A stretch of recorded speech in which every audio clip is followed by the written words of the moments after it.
بسم اللہ الرحمن الرحیم۔ آج 10 سپٹمبر ہے، دن ہے ہفتے کا اور سن ہے 2022۔ تو حاضرین و سامعین السلام علیکم۔ آج ہمارا موضوع ہے شرک، جس کو ہم قرآن کریم کی روشنی میں سمجھیں گے۔ تو اب ہم اس کو شروع کرتے ہیں۔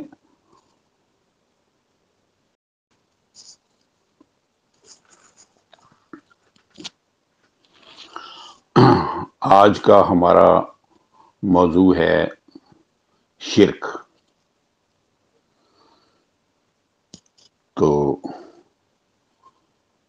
شرک کے اس سلسلے میں ہم سورہ الانعام کی آیت 152 یعنی 152 6 اور 152 اس کی تلاوت کرتے ہیں۔ بسم اللہ الرحمن الرحیم۔ قل تعالوا اتلو ما حرم ربکم علیکم اللہ تشرکوا بہ شیئا وبالوالدین احسانا ولا تقتلوا اولادکم من املاق نحن نرزقکم وإیاہم ولا تقربوا الفواحش ما ظہر منها وما بطن ولا تقتلوا النفس التي حرم اللہ الا بالحق ذالکم وصاکم بہ لعلکم تعقلون۔ اس میں اللہ تعالیٰ نے رسول کریم سے فرمایا ہے، حکم دیا ہے کہ انہیں کہیے گا کہ آؤ میں تمہیں پڑھ کر سناؤں جو تم پر تمہارے رب نے حرام کر دیا ہے۔ وہ ذیل کے احکام کی نافرمانی حرام ہے، یہ کہ تم اس کے اللہ کے ساتھ کسی چیز کو بھی شریک نہ کرنا۔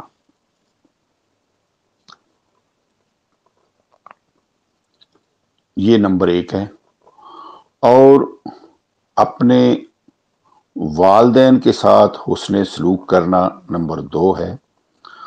اپنی اولاد کو بھوک کے خوف سے قتل نہ کرنا 3 نمبر۔ ہم تمہیں بھی رزق دیتے ہیں اور انہیں بھی 4 نمبر۔ اور بے حیائی کے قریب نہ جانا، خواہ وہ ظاہر ہو یا چھپی ہوئی ہو، اور کسی جان کو قتل نہ کرنا جس کا قتل کرنا اللہ نے حرام ٹھہرا دیا ہے، سوائے اس کے اس کا قتل کرنا لازم ہو 5 نمبر۔ اللہ تعالیٰ تمہیں یہ جو مذکورہ بالا احکام کی بجاوری کا حکم دیتا ہے تاکہ تم عقل سے کام لیا کرو کہ ان احکام کی نافرمانی کرنا اللہ تعالیٰ نے تم پر حرام قرار دیا ہے۔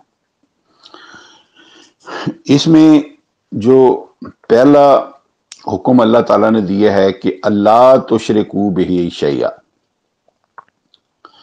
ان الفاظ میں حکم دیا گیا ہے کہ اللہ تعالیٰ کے ساتھ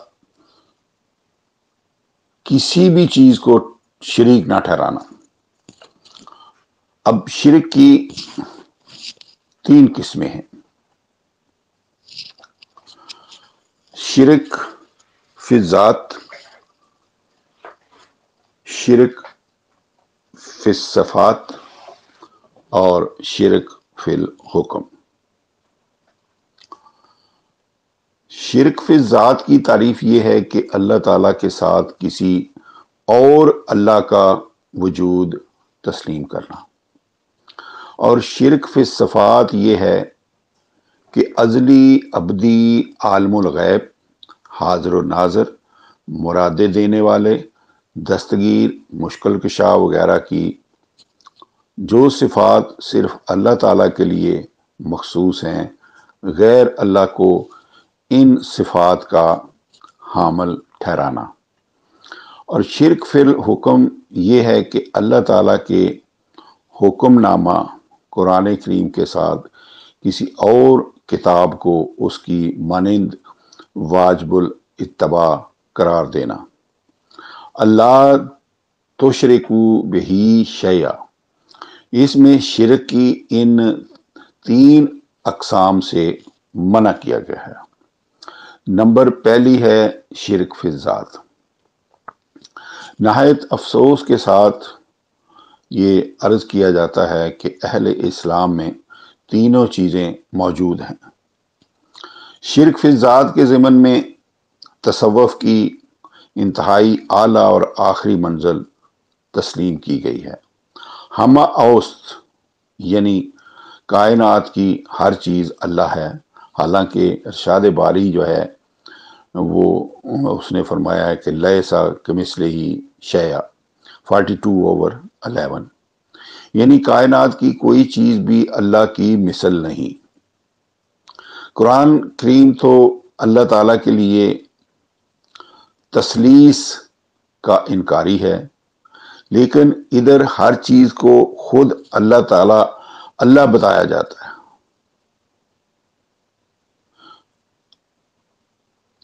ادھر ہر چیز کو خود اللہ بتایا جاتا ہے۔ ہندوؤں کے ہاں جتنے کنکر اتنے شنکر کا نظریہ چل رہا ہے، لیکن نظریہ ہمہ اوست کے مطابق ہر چیز شنکر قرار دی جاتی ہے۔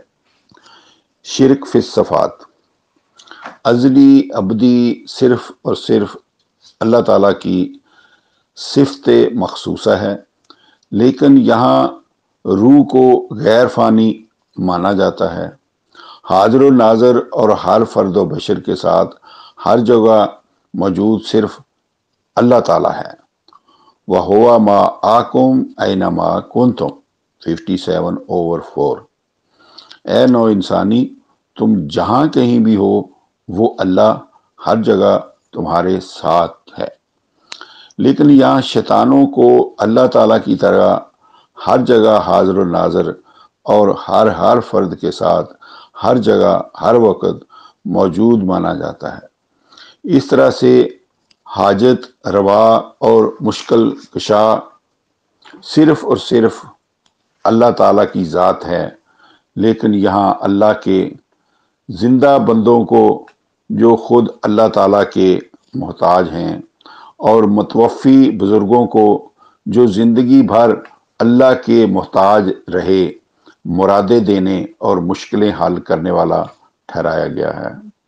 حالانکہ اس کارخانہ کائنات میں سوائے اللہ تعالیٰ کے کسی کا کوئی عمل دخل نہیں۔ قرآن کریم نے جنگ احد کی شکست کا ذکر انتہائی وضاحت کے ساتھ صرف اس لیے پیش کیا کہ دیکھ لو حضور خاتم النبیین سے بڑھ کر کون اللہ کا پیارا ہو سکتا ہے، لیکن مشکل کشائی میں خود انہیں بھی کوئی عمل دخل موجود نہیں۔ اگر رسول کریم مشکل کشا ہوتے تو میدان احد میں شکست نہ ہوتی۔ حالانکہ حضرت علی بھی اس وقت موجود تھے جنہیں مشکل کشا ٹھہرایا گیا ہے۔ اس ضمن میں خود رسول اکرم سے مندرجہ ذیل جو میں آیت بیان کرنے والا ہوں، درجے قرآن کر دیے گئے ہیں کہ کارگاہ کائنات میں انہیں کوئی اختیار حاصل نہیں تھا۔